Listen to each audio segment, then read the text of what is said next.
వంటి ముఖం. ఎందుకు చిరునవ్వుతో ఉండాలి అంటే శ్రీకృష్ణ కర్ణామృతానికి అంతటికీ ప్రాతిపదిక ఇక్కడుంది. ముఖాన్ని బట్టే మీరు కొందరి దగ్గరికి వెళ్ళి మాట్లాడగలరు, ముఖాన్ని బట్టే మీరు అసలు కొందరి దగ్గరికి వెళ్ళి మాట్లాడలేరు.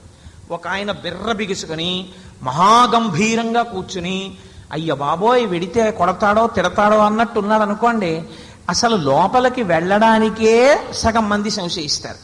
ఎవడో ఒకడు సాహసం చేసి లోపలికి వెళ్ళాడు అనుకోండి, మాట్లాడదాం అనుకుని నమస్కారం సార్ అన్నాడు అనుకోండి, ఏ అని ఇలా తిరిగాడు అనుకోండి, ఆ కనుబొమలు ముడివేసి ఏ అని ఇలా చూశాడు అనుకోండి, ఆ విసుగ్గా ఉన్నటువంటి ముఖం చూసేటప్పటికీ తను చెప్పుకుందామన్న కష్టాన్ని ఎంత సంక్షిప్తంగా చెప్పాలో, ఇంకెంత విసుక్కుంటాడో అని మరింత చచ్చిపోతాడు.